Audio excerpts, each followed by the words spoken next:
The essence of basketball. I don't know if you can be a basketball player without experience. Ball Radio. My name is Bobbito Garcia, aka Cool Bob Love. New Eric Newman. Here we go. This is B-Ball Radio, the podcast about basketball's culture, history, playground to pro and beyond. We have a special guest, a dear friend of mine who slept on my couch for 3 months. Oh boy. Yes, we are going to go there. We're going to talk about cookies, croissants, and all that. God. The esteemed photographer, filmmaker, world traveler, advocate for basketball globally, forthcoming and published author.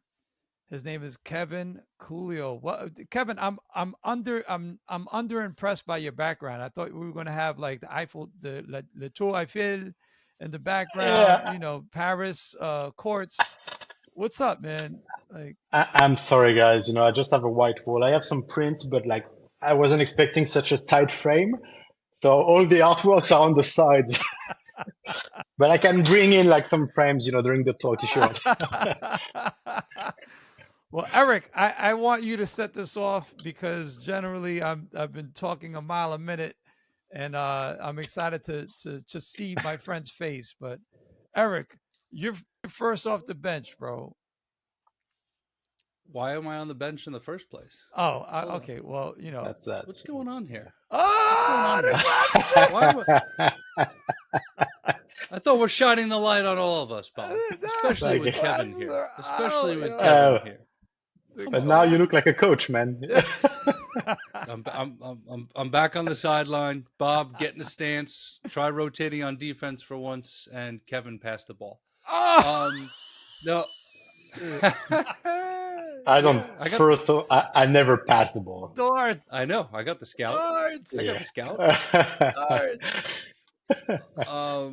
Been looking forward to this, and we'll get to it in the flow of the conversation. But obviously, I've shared this with Bob many times, just how special doing it in the park is to me as a film and an example of community. And obviously we'll delve into that today. And Kev, I must say, the wide shot with the prints and the ball over the shoulder there, you look terrific. So I'm going to go against Bob's original criticism of your white wall. You did the best you could. Thanks. But well, I do like Kevin's choice of merchandise today. Blacktop Memento is a very special book that he put out 2 years ago in partnership with Project Backboard, which is a phenomenal nonprofit organization. Is that the Asphalt Chronicles hat there, Kevin? You're just showing off Yes, sir. all your gear. Yes, sir. All my brands, in collaboration with Bolaolik from Japan. No doubt. All right, cool. So you're basically the collaboration like specialist, bro, from France, man. You know how to get down with other people, bro. I'm sorry, Eric. I'm passing the rock. I'm giving you a no-look dollar bill. I don't like to say dish and dime anymore. I like to say a pass is more valuable than a dime. I'm giving you a dollar bill. Eric, back to you. I like that. I never thought of it that way. Yeah. Like, what can you buy in 2024 with a dime? I mean, zero. Nothing. Nothing in New York. Nothing, right? Yeah. Exactly. No, nothing anywhere we are. B-Ball Radio merch in process. Kevin will be our consultant. Look who's calling me, Kevin. Oh boy. We're not going to talk about that right now, but no, not yet. Yeah, not yet. I'm sorry. Back to you, Eric. Kevin, obviously you've had so much experience documenting the game globally, and you being obviously from France. What was the experience like capturing, documenting the 2024 Summer Olympics from your lens? We saw your post on the sideline. Honestly, it was like quite surreal to be, one among these, like, I mean, it's a legendary photographers, because all the guys that were sharing the sidelines with me are all like, I'd say most part of them were 40, 50, 60s for some, all agency photographers, most of them who have been, like covering walls and, like doing like reporting and deep photography, throughout the world, like there were like the guys from Getty and Reuters and USA Today, all these people. Hmm. And I felt like so lucky to be, like among this pool of photographers, like to have like a credential that was granted from the FIBA uh, to me. And it was me and Joe Pinchin from the Chicago Bulls, who's head of content there. And he comes from the UK. He's also a little bit like me. He loves to shoot a lot of different types of basketball. And we were like both, like most luckiest guy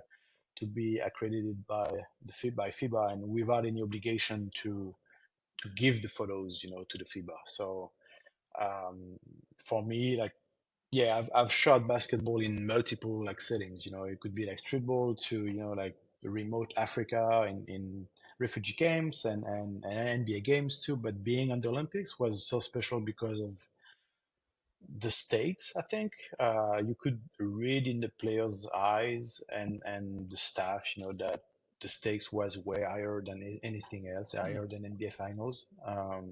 Really?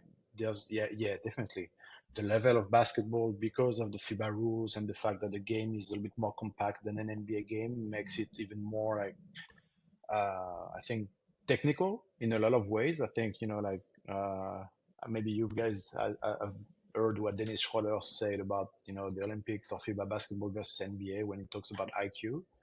Uh, and I think Wait, expand on that because I don't know about the FIBA rules and how they I, differ from the NBA. so FIBA doesn't have illegal defense. That's one thing. That's so basically when you play D, you can stay in the paint, Mm. without like having to get out. Yep. So it's not as open. The paint is not as open as the NBA, Right. so it Okay. makes it even more complicated for guys to come for a dunk or Hmm. penetrate. And the court is a little bit smaller than an NBA court.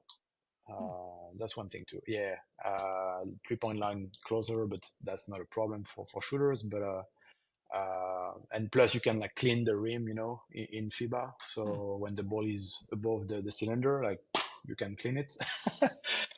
So and plus I guess in the reffing, like there are like some subtle changes, but just the fact that the game is played in a more like dense environment, I think it forces you to play like solid team basketball and use your head a lot.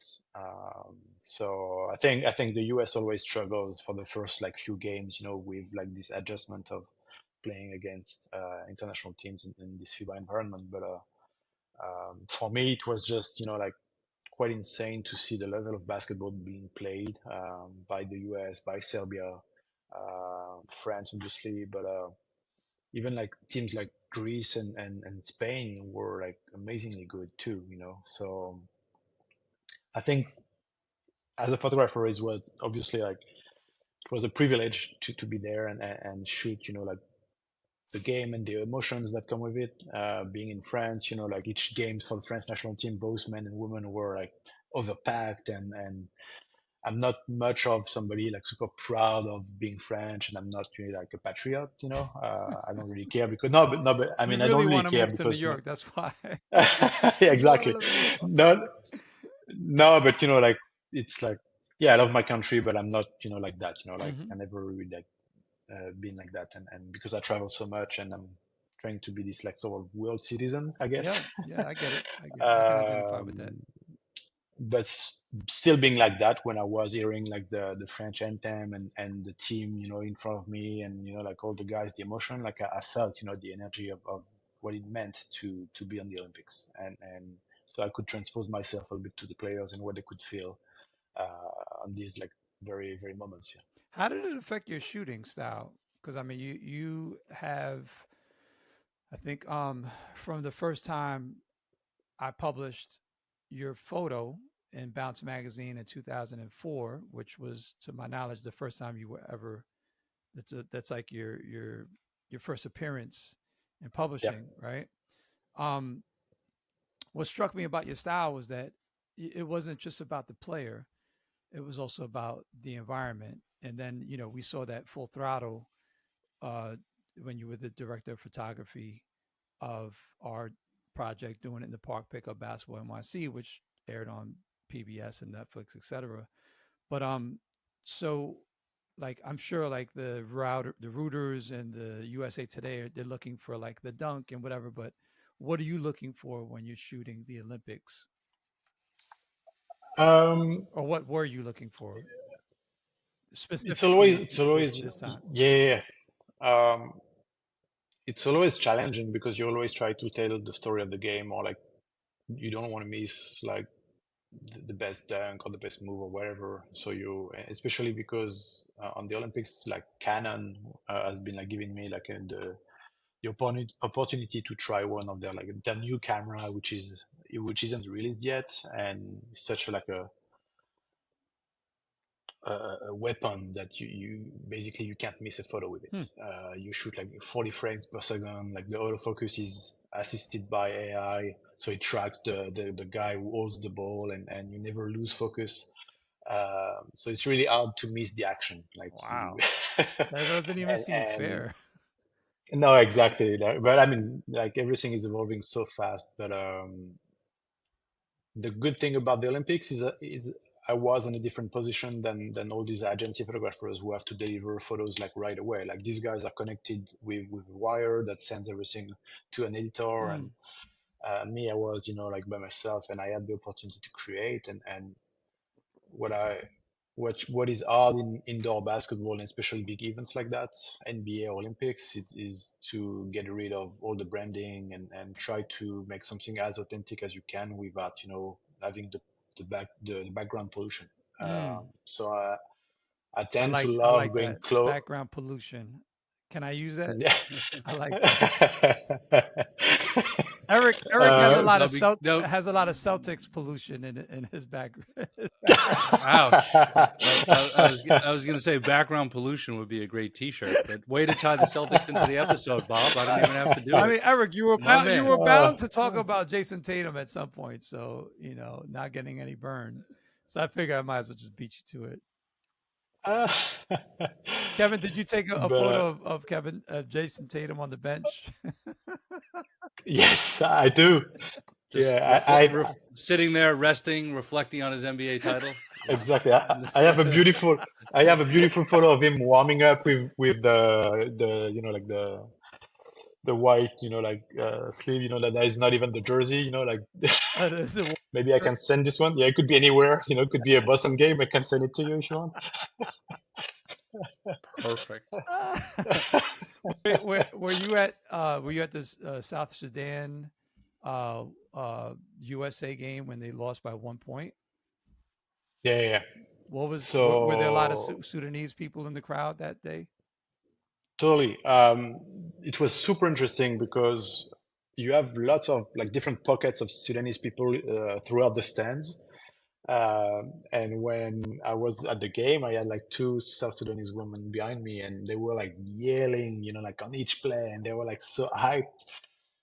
And the crazy thing is that in front of me, there was like a Spanish family with a little girl, and she was maybe like 6, 7, and they were rooting for Team USA. And the little girl started crying when South Sudan was basically in front of the US, of the Team USA, and like she was crying, crying, crying, and like once halftime was passed, like and Team USA got up and started like really like playing, and like she was smiling and yeah, yeah, yeah, and I was like so surprised about that. But no, I mean South Sudan is an amazing story. What they have accomplished within the past like 4 or 5 years, through like Liu Deng's involvement and his push, um, is surreal. Like I got the chance to go to South Sudan in 2019 with Giants of Africa. Really? Yeah, yeah. We did a camp there for like 3 days, and it was only like in Juba. But the thing is that yeah, it looks like it's a beautiful country. When you fly over it, it's like really green, and when you get there, like you're wondering why it's a country torn by war, Mm. because like people are just so nice. And the most striking thing is that we were in a bus to go to the hotel from the airport. As soon as you start like driving, you see 7-footers everywhere. Like even women are like above average size. You know, like Mm. you just, I mean, it's I think it's just a logical, you know, like step for them to be in basketball and to grow the game over there because of the demographics. Mm. I think it makes sense, and I hope that they get, you know, like more funding, and that Luol is not enough in this fight, you know, to develop like the structure, because I think he's building a gym right now in Juba, and that's what Africa needs, you know, like basketball gyms to grow talent. I remember when I went to Senegal in 2010, and I was doing my Eric Newman, you know, giving clinics to kids, and There you go. There you go.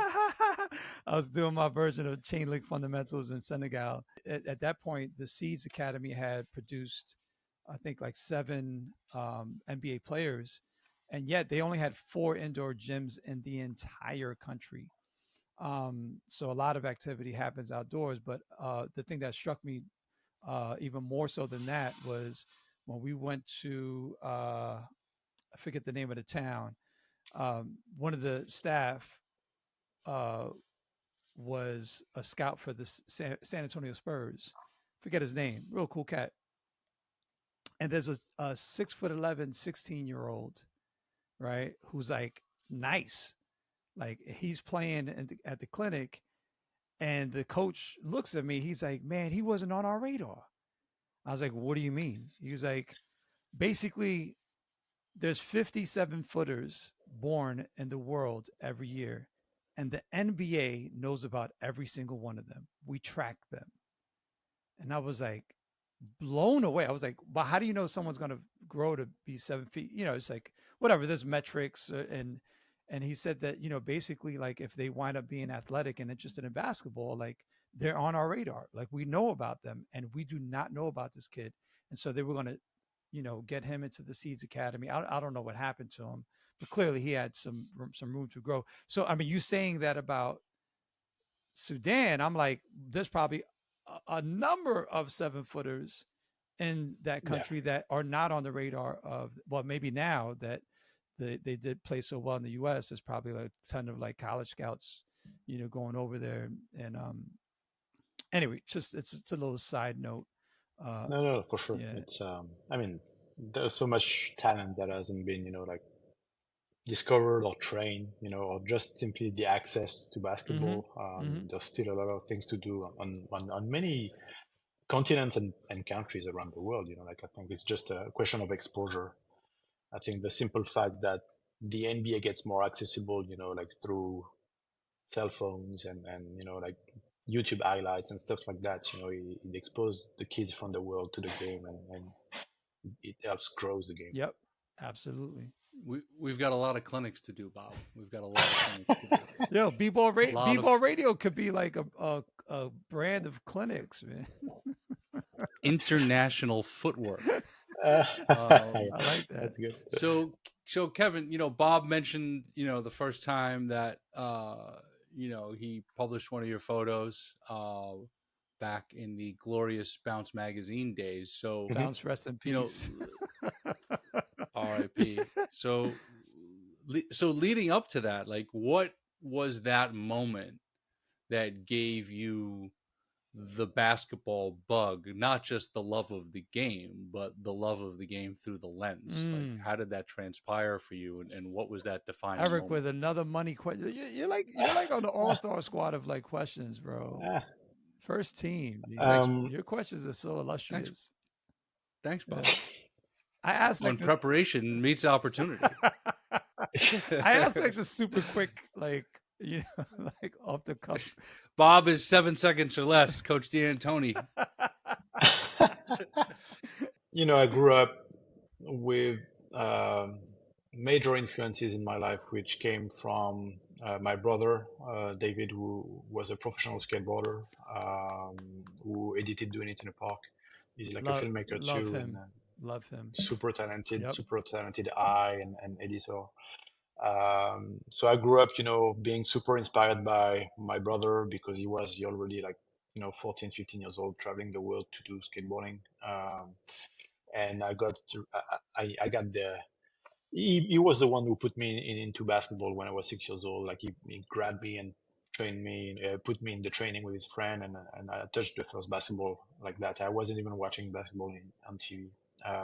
So there's that, and so I played club basketball my whole life, and started playing outdoors when I was like 10, 11, I think. But the thing is that growing up in skateboarding, so I did like 14 years of skateboarding with my brother. We were like so influenced by the artistry from this world, like the way they were capturing the sport, the way they were doing their own magazines, the videos, Mm. like these guys would always go out, on skate spots with a camera, with a DV camera and a fisheye, The fish, yeah, I feel um, like the skateboarding world really, like, I think of Atiba Jefferson in particular, so right? Like yeah, legendary in skateboarding, and then yeah, starts shooting for Slam and with brings the fisheye lenses, fisheye yeah, lens. Yeah, like totally, Ricky Powell as well. Like, fisheye yeah, lens. In terms of like street photography. Yeah, it's really like it was an interesting focus and yeah, presentation. totally. Yeah.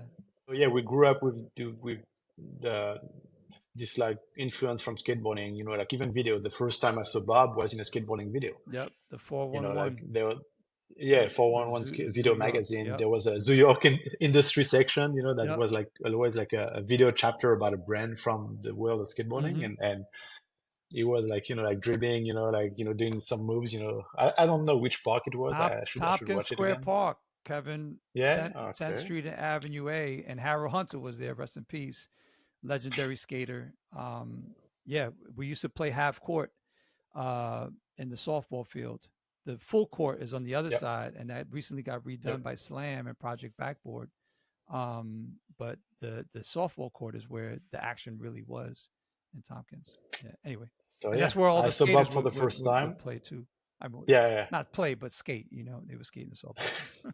Play with their board. I used to do shooting workouts down there. Really? Nice. Nice. Yep. All the rims Yep. were low. Yep. Each rim had its own character. It did. It really but did. Yeah. then they added glass backboards, though, Ah, It's the worst thing to happen in New York City history. to Anyway, the I think the far side, yeah. closer to Avenue B, they added Yep. glass. Yep. No, all the Avenue Um, B courts have yeah. fiberglass now. Yeah. Anyway, Yeah. that's That's- another that's conversation. Give me a metal backboard Yes. and no net any day. of the Yes. week. Yep, And I double agree. rims. I know I'm weird, but I prefer Nope. double rims. No, sorry. Yes. Cannot double rim. Yes. No. Double rims. No, you may as well just put a half moon It's- on it if you're going to double No. rim it. No. Half Poll for the fans. half moon. Comment No. below. Chain nets. No. Double rims. Chain, Yes. chain nets. I like chain nets. Really? Well, I like this. I Yeah. like the It's sound. I like the sound of it, man. When it finally it's a- goes in, I like the sound. yeah, Destroy it's a your basketball. celebration. Chain nets are a celebration of the sweetness of your jump shot, man. Like each time it gets in, Yeah, boom. Bob, try that on. The celebration of your jump shot. I like that. Exactly, man. Kevin with it. Come Kevin's on, man. become very poetic. Yeah, I met Kevin when he was still struggling with his English, and now he's just like, Exactly. Yeah. I read his Blacktop Memento book, which I mean wasn't heavy in text, but I was like, did Kevin write this? Like this dude, like 15 years ago, was like, auto correcting and man. have you taken like I can write. I can write. you can now. write. Your writing is excellent, bro. I was really blown away. Shout out to Blacktop Memento. If you do not own it, there are copies still available. It is a strikingly beautiful. Eric, do you own a copy? I do not. Fragments of Oh, wow. Erosion. Even with like, how did you come up with fragments of erosion? I was like, yo, who is this dude, man? Who couldn't like say something? Like when he first started hanging on the heart. Let me tell you how I met him, Eric. He hits me up at Bounce, right? How'd you get Yep. a copy of Bounce in France? I don't know. Can you? Internet, man. I think it was the 2003 or No, four. it was I guess dial-up so. I internet mean, I back was. then. It was like. I was no, I was a nerd, man. I was a nerd, like honestly, Clearly. like everything that that was about New York City basketball, I was like trying to dig in the That's why you're information. not a So proud Frenchman, because you really want to live in New York. It's gonna happen. exactly, it's too expensive Uh, for me. New York City doesn't want me uh, anymore. he comes to New York. He's Yeah. like, "Yo, like, will you take me to some courts?" And I was like, "Yeah." I just had a sense that this dude was cool. Like I could tell he loved basketball. I was like, "Oh, okay, come up to Harlem, meet me." On such the northeast corner. I didn't have a cell phone, right? I didn't have a cell phone until 2014. I was like, "Yo, meet me at such and such time on the northeast corner of 116th and 8th Avenue." Not even knowing that it wasn't even called 8th Avenue anymore. I'm an old schooler, It's Frederick Douglass. He found it though. I take him to Morningside Park. He never played the game 21. He didn't even know what it was. There's a bunch of kids on 118th and Morningside, not enough for full. And we played 21. And he wins, Eric. He beats me in my home court in the game of 21. I'm like, yo, B, like, you're cool, but I'm kind of mad at you right now. But back then, he wasn't speaking English. I mean, fluently, but not like, he would have certain, he Yeah. would say, like, how do you say this word? And so to see the transformation now is great. No, but basically, like my brother gave me a camera, and I was a little bit intimidated at first, but I started shooting my friend. Hervé was an incredible dunker with a lot of ups and style, and Yeah. How tall was um, Hervé? like US. 5'10", Oh, yeah, because 5'10". Yeah, that's what struck me about the photo. I was like, yo, this dude is not that tall. He's yeah. crazy in the air, but it wasn't necessarily an interesting landscape. No, exactly. But And the way you and shot it, the way you framed the yeah, photo, I was like, we're gonna print this. We're yeah. gonna print this. And Yeah, and that's the beginning of your career. I want yeah, no, and I want and you so to tell yeah, people. I Bob want you to tell people. Bobbito started my career. I'll make a t-shirt out of this. Uh, but But yeah, no, so you he could do prints that the, T-shirt the and you could give it to Nas, Wu Tang. You could give it to some other people too. yeah, exactly. I'm sorry. But yeah, so he prints the photo. I come to New York for the first time the summer after the publication, and Bob showed me around, and like it just confirmed that I wanted to come to New York often and document streetball in New York. And I started working for a French basketball magazine at the time too, and I was like, Reverse. I yeah, loved doing like, Reverse. Is it still around? yeah, still exists. Eric, you ever saw And but Reverse? You so would yeah, have French you would basketball have magazine, loved yeah, it, bro. You would have loved it. uh, for sure. And so basically, like they started publishing my sort of like playground trips, in the US and Europe, and but the real like thing that really made me like keep doing, what I do is art and soul of New York City in 2009. Yes. I mean, Eric, we were like you, me, John Lopez, Stephen Counts. We were like maybe 4 or 5 guys, and a few ladies, I think back then, to be on the sidelines of these like streetball tournaments. You with your like DV camera, and us shooting stills. And I think we were like it was a minority of us, like documenting streetball back then. Yep. Stanley Lumax, John Walder. Yeah, Stanley was even before I started coming Yep. to New York, I think. Yep. It wasn't really that many people.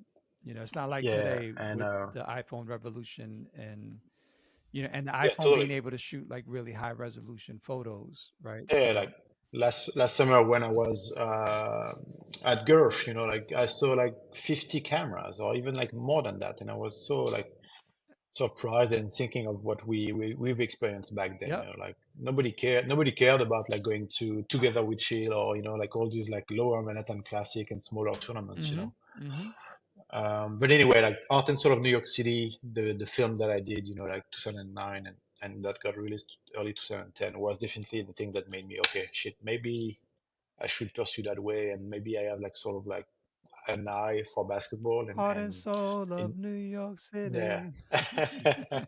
Let me say that I was overseas when Heart and Soul of New York City dropped. I don't remember where I was. I might have been in Germany. And Eric, I watched it like 10 times in a row. Oh wow. my jaw was my jaw dropped. I couldn't believe how much it made me feel New York, right? Mm. And I was also so proud of Kevin. I was like, yo, this dude has arrived. He went from shooting, stills, and now he's nice with videography, and cinematography was right around the corner. So that's when I reached out to him. That's the genesis of doing it in the park, Eric. I saw that and I was like, we need to do a documentary. And I reached out to Kevin, and at the time he was unemployed. He was, Viva la France. They were giving him unemployment checks, and I said, "Yo, B, come live on my couch, bro. Let's create a documentary." And Eric, that's how it happened. It's based on Heart and Soul. Shout out to K1X. They funded Heart and Soul. I don't know if it would have happened otherwise, But I saw that and I was like, "Yo, we can expand this into a 90-minute documentary." Totally. Yeah. The thing is that, like I was working for the French distributor of K1X in France, Belgium, and Luxembourg. So basically, I was like a sales, marketing, and sales rep for the brand in these countries. And when you guys would see me, like between 2004 and 2009 in New York, it was because of K1X, because of the work I was doing for them. And once I stopped working for that guy, the distributor, like I started like getting unemployment money from that job for like 2 years, which helped me, like stay on Bobbito's couch for 3 months, and come in New York often. And K1X also like gave me my first like commissioned photo shoots in New York City, and Art and Soul was my first commissioned video shoot. So I mean, wait, was your first commission photo shoot on Canal and 6th Avenue? I love that. I love that shoot. That was great. That's where me and Eric played pickup the last time at Canal and 6th. I love that court. No, it wasn't the first. Yeah, It wasn't the first. But yeah. That's where me and But Eric formed the yeah, pick no. and I pop mean, crew. K1X was that our first pick and pop run? Was it Canal and 6? Yeah, and you came to the GOAT. You Yeah. came to the GOAT as well, but yeah, I remember you coming to. Oh no, and we played at 116 or 106 in the river. We played up there with Blackjack. Oh, 108th. Yeah. 108th. Yeah, because I took an elbow on the head. Oh, ouch. Yeah. That's what happens when you're boxing out guys that jump 30 inches higher than you. But hey, Kev, real quick, what did you shoot Heart and Soul on?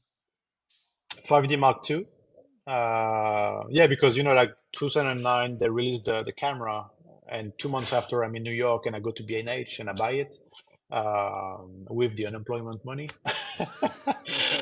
Viva la France. You should be more patriotic about France, considering.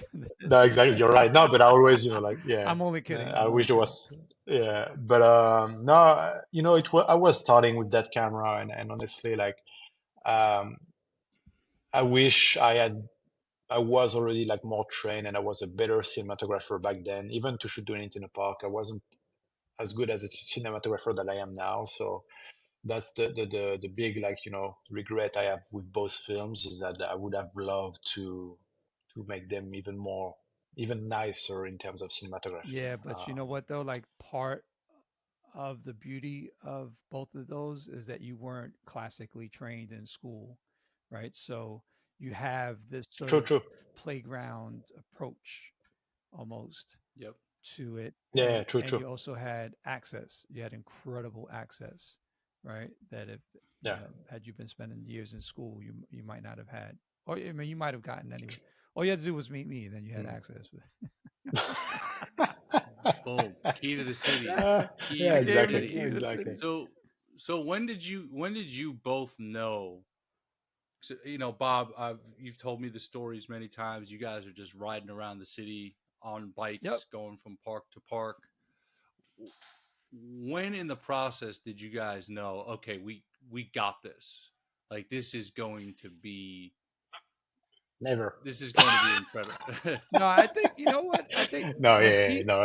Or do you have opposite lenses on it? I mean, Kevin, you're being critical of your work when we know that every project we get better, whether we're directing, we're producing, we're shooting, right? But like, So Kevin was always worrying. Got it. Bob, when did you know? Seriously, when did you guys know? Yo, we got this. This I is think going to be special. the moment for me might be the winter of 2010, 2011.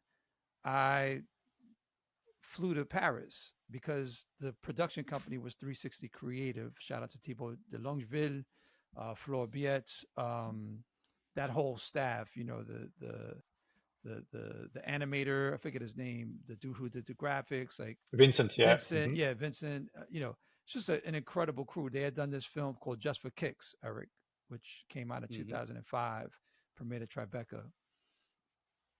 And Tebow, who I had a lot of respect for on multiple levels, you know, we did David, Kevin's brother, did a radio edit.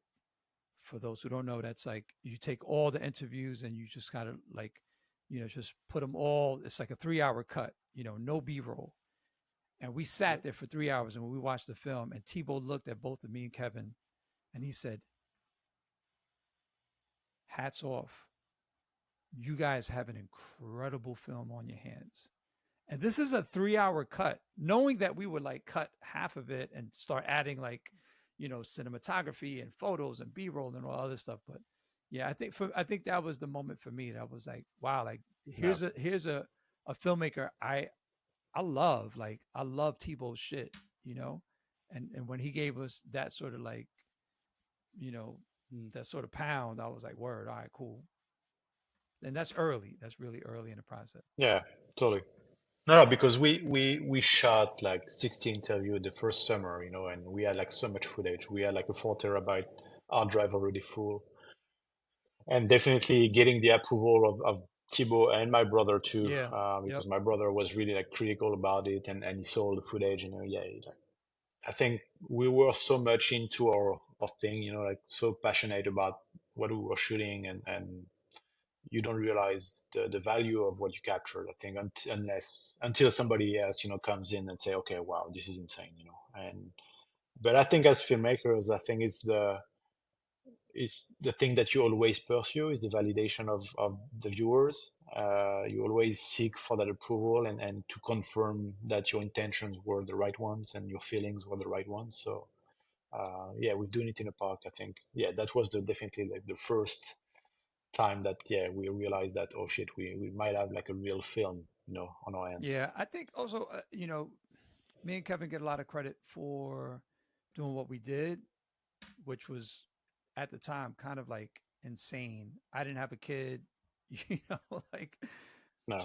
we just all we had to do all day, every single day was play ball, right?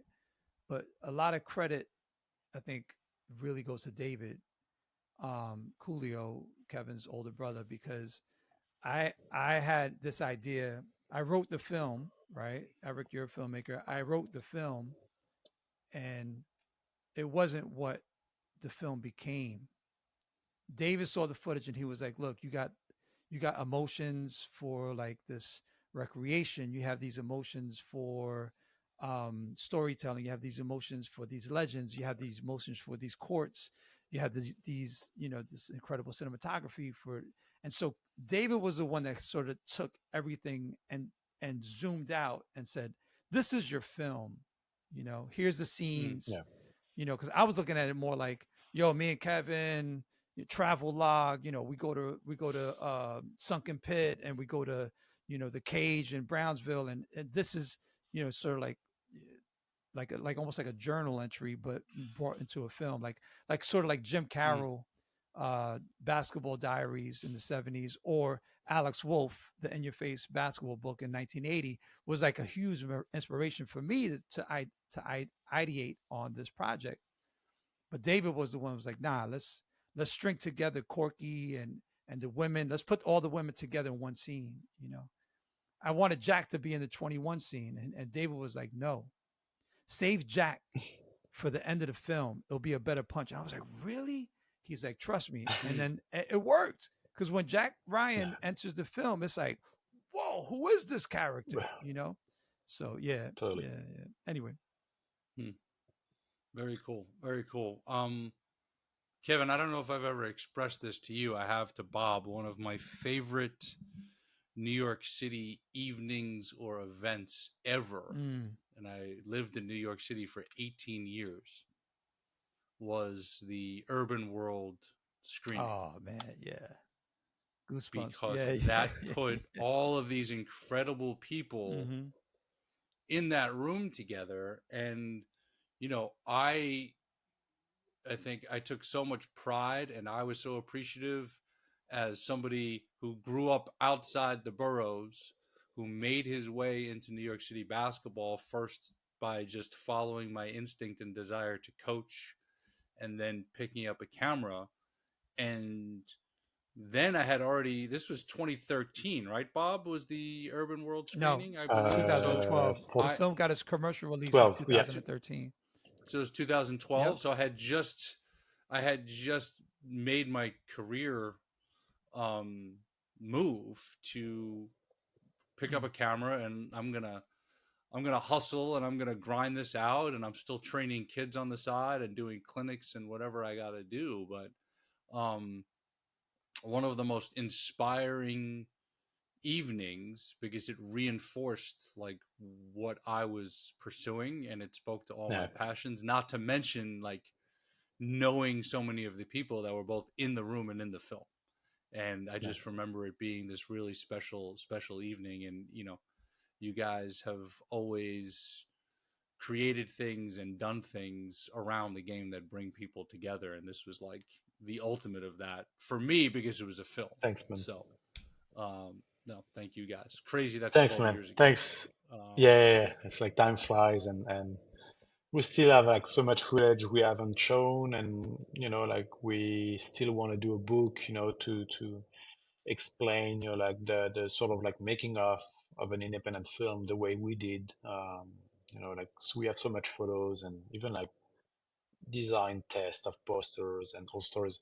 You know what the craziest story with Dunedin Park for me is that as a photographer, the photo we've chosen on the cover, I mean for the poster of the film, was shot in Lefrak City, and on the photo you have a young Amidou Diallo who's like 12 years old, Mm-hmm. like holding the pole, you know, while his boy is like shooting the jumper in flip-flops. And And he goes on to win the the sad, NBA slam dunk contest. Yeah. exactly, and the sad part of this is that the guy who shot the jumper like uh has passed away, and one of the other guy that is on the photo has passed away too. Mm-hmm. And And they yeah, can't so be we, more than 25 years old at this point, or 26. You know, like yeah, yeah, exactly. it's And really sad. so Amidou like recently asked me for the photos and the footage of that Oh, day, what? you know, like to remember, yeah, to Oh, remember his guy. that's dope. I I didn't know mean, that. I shared everything with him because, you know, like for what it meant, because I believe the court doesn't exist anymore. Really? That was the Um, Kenny Smith yeah, court, right? yeah, apparently like they completely like destroyed it. What? And crazy story too is that last summer when I was in New York, I went to the Daily Paper store, and there was like this guy who was like this like brand from Lefrak City, and he told me, "You're the one we did do in Inter Park? Oh man, when you came to Lefrak, I missed you by an hour. And all the guys on the poster of the film are my friends, and we were playing ball together every day."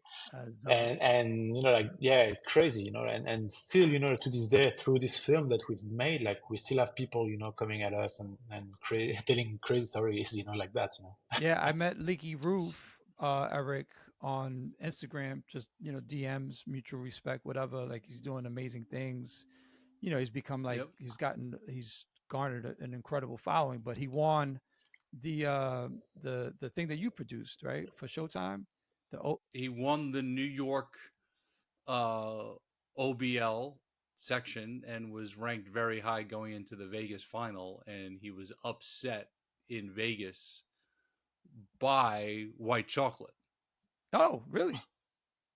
Yeah, Okay. yeah, crazy game. Okay. So spoiler alert, Bonded by Ball inside the OBL, still available on Paramount, but Leaky Roof, great story, great kid, great talent, Yeah, and of course yeah. is from the same place we're talking about. Yep. So anyway, so Nice. Leaky Roof, we're getting to know each other on DM, and he's like, "Yo, man, like," so I asked him if he would host my tournament FC21 at his court, at the Leaky Roof court, And he's like, "Yo, man, you kidding me? That'd be an honor." He was like, "When your film came out, doing it in the park on Netflix," he was like, "Yo, Bob, literally, I watched it 100 times." And I honestly think, Kevin, that he wasn't like exaggerating. He was like, "Yo, I really watched it like 100 times." So Wow. it's beautiful, like to to get Wow. responses like that all these years later. Yeah. To a And project that we created just really just out of and I love think for chocolate chip cookies. Mm. no, and like, and you must receive like messages quite often, but me, I receive a lot of messages from creatives. Like we started, filmmaking or photography thanks to doing it in a park or Mm. the work that I do. Quite often, like, oh, you're inspired so much with the Mm. film and what you do and your vision. And I think the fact that we did this film right when, like cameras started evolving enough to become like video cameras, Mm. like stills camera became video cameras. I think it was like just, and iPhones got better too. Yep. And I think the fact that we did this film at this right momentum was quite interesting because it created, like new path for a lot of creatives who realized suddenly that, hey, I have like amazing stories to tell down in my block, like I know all these guys, I can do films about these guys. Yeah. So Yep. you see it today, like the filmmaking industry has changed a lot because of access to the tools. So speaking of access, you have a upcoming book that I don't want to talk about too much, but I do want our Give the tease. Give the tease. I want our Give audience the to be tease. aware of it because it's coming. Called Sphere of Influence, where you, because of your travels and your advocacy for Giants of Africa and your work with FIBA and Nike and Red Bull and all these other, you know, Bounce Reverse, it's sort of like I feel like it's almost like the culmination of your career. So Yeah. what can you share with our audience at this point about Sphere of Influence? What do they have to look forward to? Um, you know, um, it's Eric, 20 was years that of what did I do that okay? Was that a good, well poised? I'm just ruminating on how great of a title that is. Oh Like, my this God! guy is Yo, this guy is the title yo, king right Black now. Top I'm Memento like, is a why dope didn't I think title, of yo. why didn't I think of Sphere of Sphere Influence? of That's Influence, amazing. right? That blew me away too because I was like, sphere, a basketball is a sphere, like, Of yeah, yo, influence. yeah, what? Who told me that too is Alex Wolf. ah, Uh, Alex Wolf, who has been writing about basketball his entire yep, life, like he was like, how did I didn't think of yeah, that? And no, so basically, like it's Sphere of Influence will be a collection of 20 years of exploring the world of basketball. I've done 60 countries. really. Oh, you Yeah, got I've me, traveled in man. 60 I did countries. 48. Yeah. Uh, You got and me, and Kev. and I still like, I have maybe like 10 to do before, completing the project that I really want to do. Mm-hmm. But I've been lucky to work with nonprofits a lot in Africa for the past 10 years, like big nonprofits. I've been to 20 countries in Mm. Africa, um, been to Asia a lot, so Japan, Hong Kong, that I've been exploring for the past 10 You years. love Hong Kong. I love I Hong know you Kong. do. It's You're gonna move. it's my oasis. You're gonna have an apartment in Hong Kong and New York Yeah, when definitely. One when day, Sphere hopefully. of Influence hits the New York Times Yeah. bestseller list. I Oh already my God. know. That will be the influence that makes it Hong Kong happen. does not have cronuts though, No. so But yeah, no. So basically, it's like telling the story of the game we love in a different way than what you usually see. Like that's always been my purpose. It's not, even though yeah, I find myself sometimes in NBA environments. It's not the game that I live. So I want to show how basketball can shape lives to people who don't even play pro, because I believe that 99% of these of ball players around the world are amateur ball players and not pros. you don't believe that. And That's just the truth. yeah, It's ninety no, nine exactly. point So nine nine nine percent of everybody who plays yeah, ball they're pickup players. It's Yeah, a exactly. very, very So 0.00001% of people who actually play pro. yeah, so yeah, the book is going to hopefully like be published within the next 2 years, and it will give me an excuse to do exhibitions and events around the world, which is good. Like I just got 42 years old, so now it's a good time to do a book, uh, Yeah, and start thinking of the after. It's always challenging as photographers, to stay relevant and to also like get the content out of the drives and do exhibitions and publications. It's always the challenge. So hopefully this project will conclude, like 20 years of roaming the world, and yeah, and working on the film that will come along with that. So it's yeah, because I like both mediums. A book is not enough. yeah. No, I mean, having Yeah. having made films and having written books, I have my third one coming out in spring 2025. I mean, the thing about a book is that it doesn't have the element of music. You can add a playlist to it or whatever. You can recommend songs or you can mention lyrics in it. But in a film, it's like you have all these nuances of like, visual and then sound. And, I remember, Kevin, when we first went out, uh, I forgot who it was, but they said, you know what, like the audio is even more important than the framing, because if you Mhm. got shitty audio on the interview, you can't really use it. Sure. Um, Yep. you could always cover Sure. you could always cover with B-roll, right? for That's you true. for That's the true. up and coming filmmakers out there. You're talking about the poster photo for Doing It in the Park. You guys sent me that poster, both signed. Ooh. Bob, you put Pick and Pop in your Did I? signature.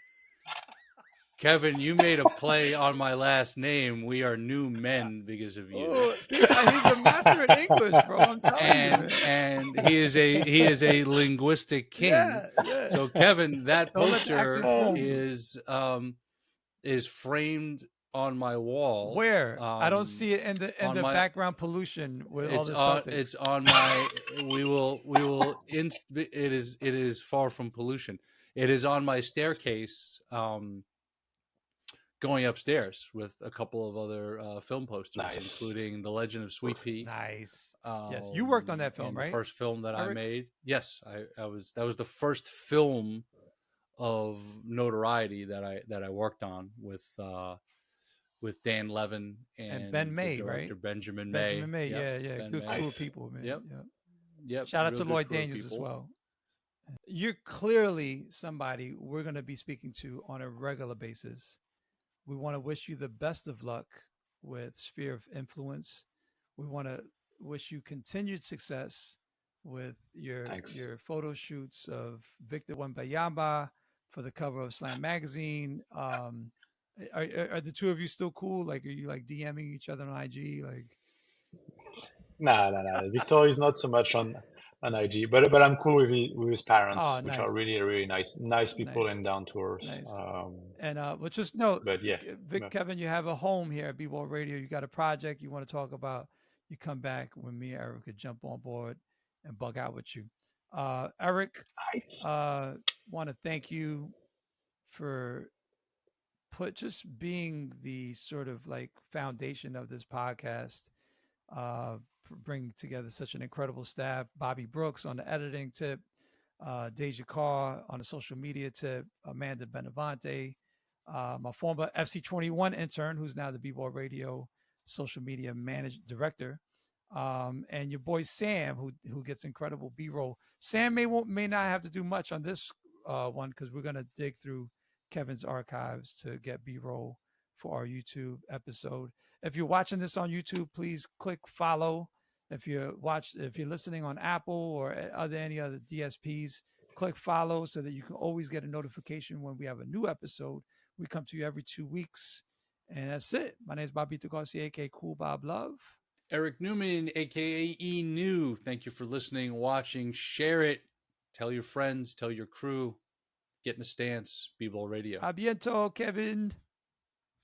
A bientôt. All right, great. Thanks, guys. B-Ball Radio.